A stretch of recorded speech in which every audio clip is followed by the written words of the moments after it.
Hello student, कैसे हैं आप सभी। तो हमारी क्विक एनसीईआरटी रिवीजन सीरीज का रिवीजन पार्ट नंबर 6 जो कि चैप्टर नंबर तीर्थक में चतुर्थ क्रियाकलाप है। तो आइए स्टार्ट करते हैं। तो सबसे पहला टॉपिक है तीर्थक क्रियाकलाप क्या है। तो बेसिकली ऐसी सेवा ऐसी सेवा जिसके बदले हमें पेमेंट मिलता है, ठीक है, उसे क्या कहा जाता है? सेवा। यानी कि आपने काम किया और उसके बदले आपको पेमेंट मिला, तो आपने सेवा दी और उसके बदले आपको क्या मिला? भुगतान मिला, ठीक है। तो ध्यान रखेंगे, इसे सेवा सेक्टर भी कहा जाता है, ठीक है। इसकी प्रमुख गतिविधियां कौन कौन सी है? व्यापार, ट्रेड, ठीक है, परिवहन, संचार। ये ध्यान रखेंगे, ये पूछा हुआ है और इसे पूछ सकता है, ठीक है। नेक्स्ट, ये सेवाएं मूर्त उत्पादन के बजाय सेवाओं का व्यावसायिक उत्पादन पर बल देती है। यानी कि कोई काम कर रहे हैं और उसके बदले आपको भुगतान मिल रहा है जो कि दिखाई नहीं दे रहा, ठीक है। और उत्पादन के बजाय ये व्यावसायिक उत्पादन पर बल देती है, ठीक है। ये ध्यान रखेंगे। ये देखेंगे क्या है, इसमें उत्पादन व विनिमय दोनों शामिल होते हैं। उत्पादन का मापन हम पारिश्रमिक व वेतन के रूप में करते हैं, ये ध्यान रखेंगे। और विनिमय का माध्यम क्या होता है? व्यापार, परिवहन, संचार आदि सेवाएं के रूप में करते हैं।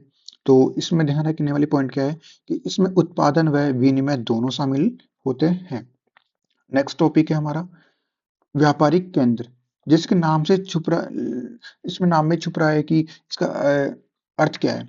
तो वे समस्त कार्य जो किसी नगर या कस्बों से किए जाते हैं, तो उसे क्या कहा जाता है? व्यापारिक केंद्र।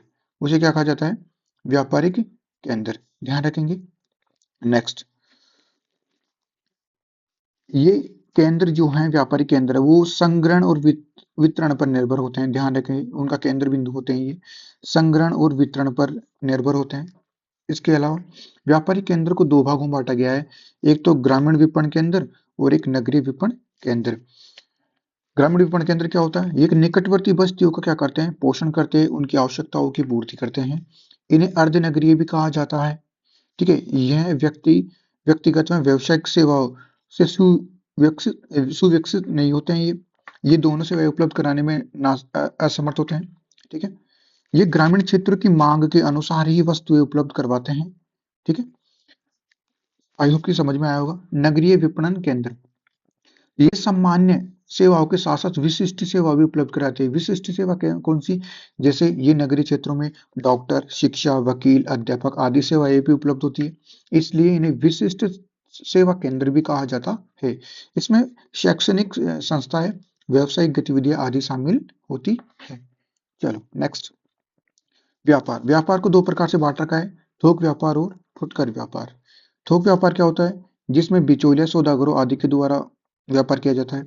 फुटकर व्यापार कौन होते हैं? जो फुटकर व्यापार थोक व्यापार से उधार लेते हैं और सीधे उपभोक्ताओं को वस्तुएं उपलब्ध करवाते हैं, ठीक है। जैसे फेरी, रेहड़ी, डोर टू डोर स्टेप यानी कि डिलीवरी वाला, ठीक है। बिचौलिया और सौदागरों आदि पूर्तिगरों के द्वारा जो व्यापार किया जाता है उसे थोक व्यापार कहा जाता है।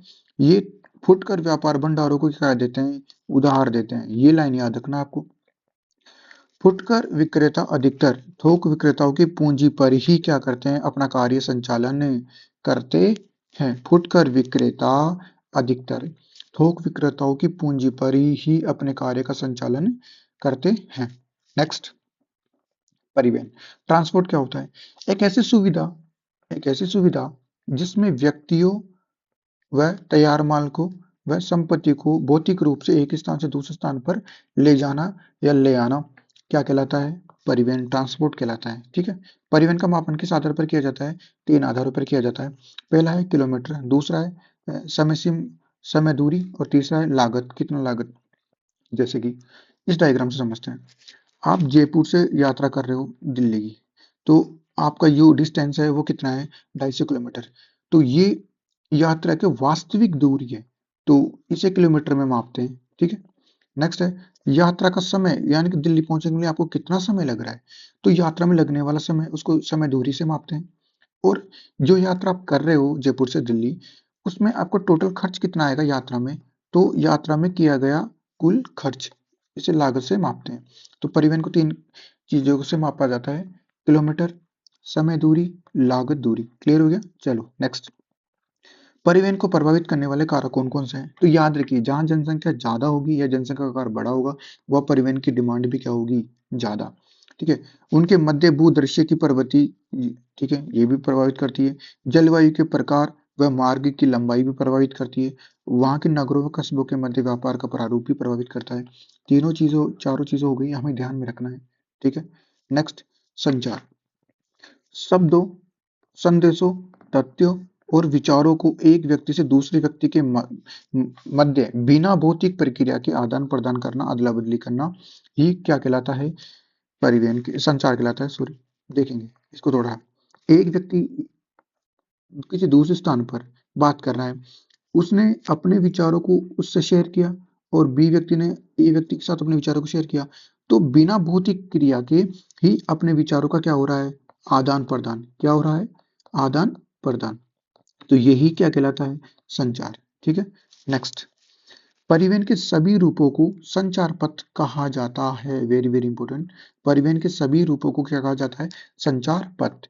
परिवहन का जाल जितना ज्यादा बढ़ेगा उतना ही ज्यादा संचार का फैलाव होगा, ये याद रखेंगे। परिवहन का जाल जितना ज्यादा होगा और संचार पथ उतना ही ज्यादा फैलेगा। क्लियर हुआ? आई होप की समझ में आया होगा। नेक्स्ट क्या है? टेलीकम्युनिकेशन यानी कि दूर संचार। यह विद्युत प्रौद्योगिकी के विकास से जुड़ा हुआ है। ठीक है? और संदेशों को भेजने की गति को इसने क्या कहता है? तीव्र कर दिया है।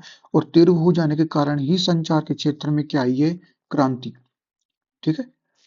इसने घंटों के समय को सेकंडों के समय में बदल दिया है। मतलब पहले आप डाक के द्वारा जाते थे तो किसी भी स्थान पर पहुंचने के लिए डाक को 8 से 10 दिन लग जाते थे। आज चंद घंटों में ही मैसेज करो आप व्हाट्सएप, टेलीग्राम, इंस्टाग्राम आदि के द्वारा, तो चंद सेकंड में मैसेज सीन हो जाता है और आपको रिप्लाई मिल जाता है। तो ये टेलीकम्युनिकेशन की वजह से ही पॉसिबल हो पाया है और इसके सहयोग में इंटरनेट है, ध्यान रखेंगे। संचार को दूरसंचार ने ईज़ी बना दिया है, तीव्र बना दिया है। क्लियर हुआ? नेक्स्ट, रेडियो और दूरसंचार को जनसंचार का माध्यम क्यों कहा जाता है? इसको ईज़ी है ये। देखो, रेडियो और दूरसंचार के माध्यम से यानी कि डीडी नेशनल जो चैनल आता था आपका, उसपे देखिए आपको क्या-क्या दिखाया जाता है? विज्ञापन दिखाया जाता है, एडवर्टाइज़मेंट दिखाया जाता है, मनोरंजन से जैसी संबंधित गतिविधियाँ दिखाई जाती है। सैटेलाइट पृथ्वी और अंतरिक्ष से सूचनाओं का क्या करते हैं? प्रसारण करते हैं। ठीक है? और न्यूज़ को रेडियो दूरसंचार के माध्यम से न्यूज़ को विश्व के किसी भी कोने तक फैलाया जाता है और पहुंचाया जाता है। इसलिए इनको जनसंचार का माध्यम कहा जाता है।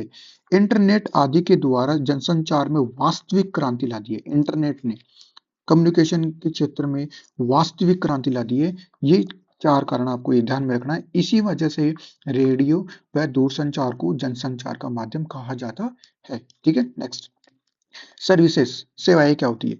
वे क्रियाकलाप जिनमें वस्तु का उत्पादन नहीं होता है। वे क्रियाकलाप जिनमें वस्तु का उत्पादन नहीं होता है। तृतीयक व चतुर्थ क्रियाकलाप अमूर्त सेवाएं हैं, ये याद रखेंगे। ठीक है? ये इन सेवाओं का मापन किस आधार पर किया जाता है? उत्पादन के रूप में नहीं किया जाता है। इनका मापन उत्पादन के रूप में नहीं किया जाता है क्योंकि इनमें उत्पादन नहीं होता है। ठीक है? अप्रत्यक्ष रूप से वेतन और मजदूरी के रूप में इनका मापन किया जाता है।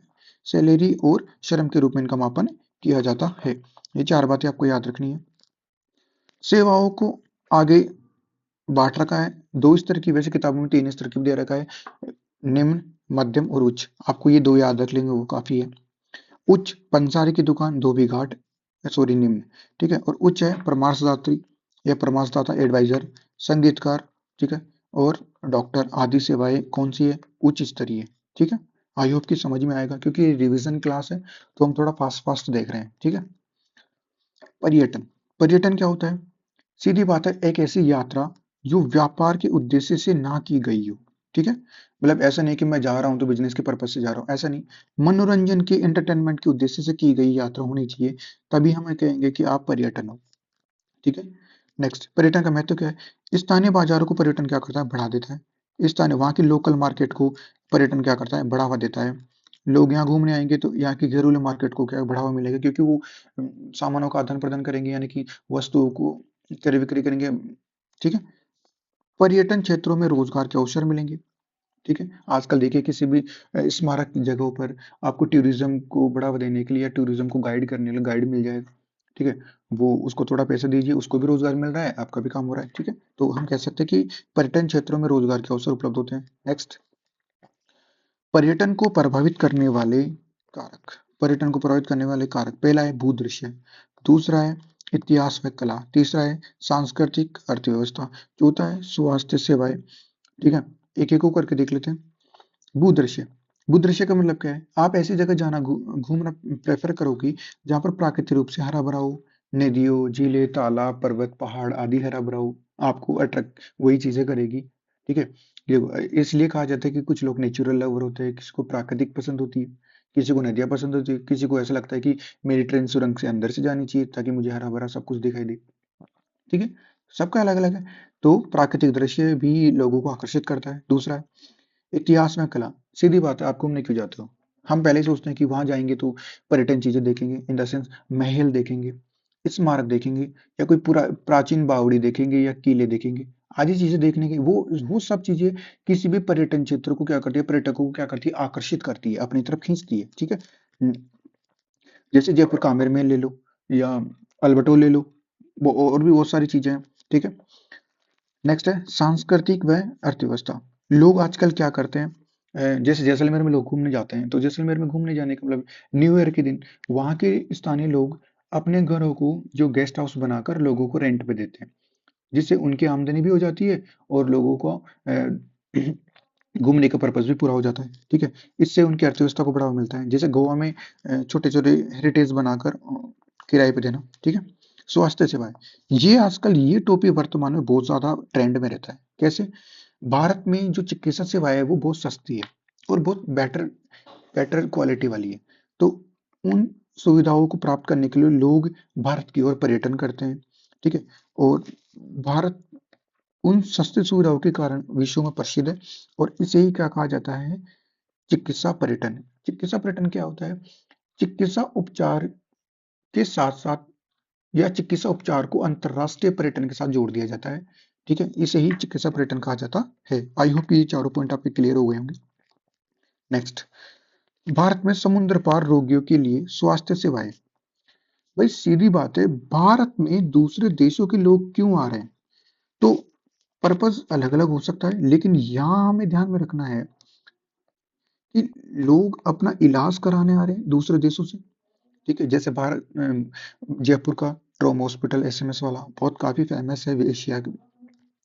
तो काफी लोग दूर के ऑस्ट्रेलिया, न्यूजीलैंड, आपकी इंडोनेशिया, म्यांमार आदि देशों के लोग यहाँ इलाज कराने भी आते हैं और घूमने के पर्पज से भी आते हैं। ठीक है। तो पहला, भारत में सस्ता, आसान और सुव्यवस्थित चिकित्सा सुविधाएं हैं और यही लोगों को क्या करता है, आकर्षित करता है। इस वजह से समुद्री पार के रोगी भारत की ओर आकर्षित होते हैं। वर्तमान में भारत में चिकित्सा पर्यटन के क्षेत्र को बढ़ावा दिया जा रहा है और सस्ती और आसान हो जाने की वजह से ही भारत के अस्पतालों में विश्व स्तरीय चिकित्सा सुविधाएं इजी है, आसान है। इस वजह से ये लाभ ज्यादातर भारत की समुद्र पार के रोगी उठा पा रहे हैं। और आकर्षण करने का कारण भी यही है कि भारत के अस्पतालों में विश्व स्तरीय चिकित्सा सुविधाएं उपलब्ध है। इस वजह से समुद्री पार रोगी भारत की ओर आकर्षित हो रहे हैं। चतुर्थ है, चतुर्थ क्रियाकलाप क्या है? चतुर्थ क्रियाकलाप को देखें, प्रमुख गतिविधियां कौन सी है? सूचनाओं का संग्रहण। ठीक है। उत्पादन और प्रकीर्णन, सूचनाओं का आदान प्रदान। क्लियर हुआ? ठीक है। ये अनुसंधान और विकास पर केंद्रित होती है, रिसर्च एंड डेवलपमेंट पर केंद्रित होती है। ये ज्ञानोन्मुखी सेवा सेक्टर से रिलेटेड, तो ये लाइन आपको वेरी वेरी इंपॉर्टेंट, ये ध्यान रखना, ये दोनों लाइन आपको ध्यान रखनी है। ठीक है। इसके बाद विश्व के 50% से अधिक जो कर्मी हैं वो चतुर्थ क्रियाकलाप सेवा में आते हैं। ये भी याद रखना, ये नया डेटा है जो आपको डाला गया, नोट्स में नहीं है ये डेटा। ये तीनों लाइन आपको डालनी है। अगर पूछे चतुर्थ क्रियाकलाप की गतिविधियां तब आपको तीनों लिखना है। अगर पूछे विशेषता तो डेप्थ में पूछे 2 नंबर का स्पष्ट करवाए तो आपको पूरा लिखना है। क्लियर हुआ? अंडरस्टैंड? पंचम क्रियाकलाप, पंचम क्रियाकलाप क्या होती है? वे सेवाएं जो नवीन व वर्तमान अ, विचारों की रचना करे, पुनर्गठन और व्याख्या करे, आंकड़ों की व्याख्या करे, व नई प्रौद्योगिकी, नई टेक्नोलॉजी के मूल्यांकन पर क्या हो, जोड़ दे। इसे क्या कहा जाता है? पंचम क्रियाकलाप। इन्हें गोल्ड कोलर सेरेमिक भी कहा जाता है, सोनिंग कोलर सेरेमिक भी कहा जाता है। ये तृतीय क्रियाकलाप का ही क्या है, उपभाग। ये कई नोट्सों में लिखा हुआ नहीं है, इस लाइन को अपडेट कर लेंगे। ठीक है। Very very important. अंकीय विभाजन, अंकीय विभाजन क्या है? तो अंकीय विभाजन क्या है? देखिए, अंकीय विभाजन, विभाजन मीन्स बंटवारा, सीधी बात है। तो ऐसे समझते हैं कि विकसित देश तो ऊपर बढ़ रहे हैं और विकासशील देश नीचे आ रहे हैं। तो इन देशों के, दोनों देशों के मध्य या क्षेत्रों के मध्य गैप आ गया है और ये गैप ही अंतर ही क्या कहलाया है? अंकीय विभाजन। समझते हैं, विकसित देश तीव्रता से आगे बढ़ रहे हैं, उनका विकास ज्यादा हो रहा है, डेवलपमेंट ज्यादा हो रहा है, वो आगे बढ़ रहे हैं, और विकासशील देश पीछे हट रहे हैं, उनकी अर्थव्यवस्था पीछे हो रही है। तो उन दोनों के बीच में गैप आ रहा है और ये दोनों के मध्य अंतर ही क्या कहलाता है? कि ये विभाजन। याद रखेंगे, आई होप। नेक्स्ट है, जैसे एग्जांपल यूएसए और भारत, और यूएसए और पाकिस्तान, नेपाल ले लो। ये विकसित देश है और ये विकासशील देश है, ध्यान रखेंगे। बाह्य स्रोतन, आउटसोर्सिंग क्या होता है? देखो, सीधा सीधा मतलब क्या है इसका? ठेका देना। सीधा अर्थ क्या है? ठेका देना। इस डायग्राम से समझते पूरा समझ में आ जाएगा कि किसी कार्य की दक्षता को सुधारने, एफिशिएंसी को सुधारने, साथ ही उसकी लागत को कम करने के लिए, ये दोनों लाइनें आ जाएंगी। किसी भी कार्य की दक्षता को सुधारने, यानी कि एफिशिएंसी को सुधारने, वह बढ़िया ढंग से मतलब, और उसकी लागत को कम करने के लिए किसी बाहरी अभिकरण को हम काम सौंपते हैं, यही क्या कहलाता है? क्या कहलाता है? बाह्य स्रोतन, आउटसोर्सिंग कहलाता है। क्लियर हुआ? अब आगे देखते हैं। इसी काम को किसी समुद्र पार किसी व्यक्ति को तुमने ट्रांसफर कर दिया, समुद्र पार किसी व्यक्ति को क्या कर दिया? ट्रांसफर कर दिया, तो ये क्या कहलाएगा? अपतरण। क्या कहलाएगा? अपतरण, ऑब्सॉर्विंग कहलाएगा। क्लियर हुआ? देखो, अपनी दक्षता को सुधारने और लागत को कम करने के लिए, ठीक है, मतलब किसी कार्य को, किसी व्यक्ति को आपने काम करवाओगे तो ये बोलोगे बढ़िया ढंग से करना है आपको काम, एफिशिएंसी के तरीके से करना है। दूसरी बात, उसमें जो खर्च है, वो लागत है, वो क्या होनी चाहिए? कम आनी चाहिए। इसी काम को किसी आपने ठेका दे दिया किसी एजेंसी को, ठीक है, और इसी एजेंसी ने किसी समुद्र पार के स्थानों पर किसी दूसरे व्यक्ति को ठेका दे दिया, तो ये क्या कहलाएगा? अपतरण। और इतना सा प्रोसेस क्या कहलाएगा? बाह्य स्रोतन। आई होप की समझ में आएगा। बाह्य स्रोतन की 3 गतिविधियां हैं, देख लेते हैं। आंकड़ा प्रबंधन, कॉल सेंटर, और नवीन पर्वतीय न्यूट्रेंट्स। न्यूट्रेंट्स में 2 भागों में बांटा है, केपीओ और बीपीओ। केपीओ क्या है? Knowledge process outsourcing. बीपीओ क्या है? Business process outsourcing. हिंदी में जान लेंगे, ज्ञान प्रकरण बाह्य स्रोतन, व्यवसाय प्रकरण बाह्य स्रोतन। ज्ञान प्रकरण में क्या है? उच्च कुशल कर्मी आते हैं इसमें, जो सूचनाओं पर आधारित होते हैं, जैसे research and development, e learning आदि इसमें आई जाएंगी। व्यवसाय प्रकरण में क्या होता है? केपीओ अवसर प्रदान करते हैं, करने में क्या होते हैं? सक्षम बनाते हैं। आई होप कि आपको ये समझ में आया होगा। टीचर बाय नवीन सर। तो थैंक यू फॉर वॉचिंग। इसी तरह आप देखते रहिए और ध्यान रखिए, इनको, ये सब रिवीजन क्लासेस है, आपको विस्तार से नहीं पढ़ाया जाएगा। मैं उम्मीद करके चल रहा हूँ कि आपको ये ऑलरेडी सब चीज़ें आती हैं। तो बस आपको इसी तरह पढ़ना है और रिवीजन क्लासेस देखते रहना है, और जो भी आप टारगेट ले रहे हो डेली, उन टारगेट्स को पूरा कीजिए। ठीक है? तब तक अगली वीडियो के साथ मिलेंगे। तब तक बाय बाय। Thank you.